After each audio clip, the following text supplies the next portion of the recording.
गणेश को एते प्रिय मोदक कौन पाई मोदक प्रिय मद मंगल दाता बोली कहुई जेते पूजा करंतु आज्ञा जदि मोदक भोग लगे ना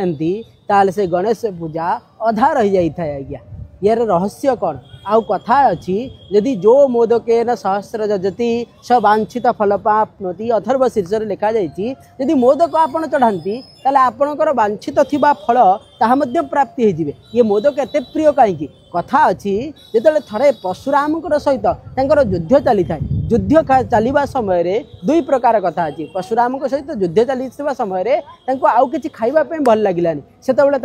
मोदक दिगला से मोदक खाइबा द्वारा अति प्रसन्न होते आउ गोटे कथा वरुण राजा कौन करते आतिथ्यता सहकार डाकी जिते डाकी जेहेतु बड़ पेट आज्ञा गणेशंकर बड़ पेट से सब खाई चलिए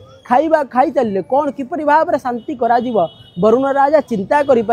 देवदेव महादेव को डाकिले महादेव आसिक जिते पहुँची गले महादेव कहले महादेव को पचारे आपणकर पुत्र को आतिथ्य भाव में डाकी किंतु क्षुधा को शांत करें कौन कर से पार्वती कहले मोदक गोटे प्रदान कर दियंतु देखिए समस्त प्रकार भोग तांकर संपूर्ण भाव समाप्ति हो से मोदक द्वारा से समस्त प्रकार वांछित फल प्राप्ति करदेवे से जो मोदक दि जाइए सी मोदक खाइबा द्वारा तांकर पेट पूरी जाइए पेट पूरी जाई सारापर वरुण को अनेक अनेक आशीर्वाद प्रदान करती कौन प्रकार विघ्न न आसु बोली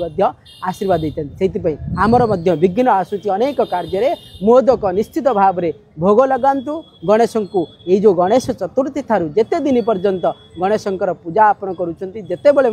चतुर्थी आसूची गणेश को निश्चित भाव में भोग लगातु आउ महाप्रभुंकर गणपति भगवान आशीर्वाद प्राप्ति हूँ आपको जो जानले अन्य मानक जनातु जय जगन्नाथ।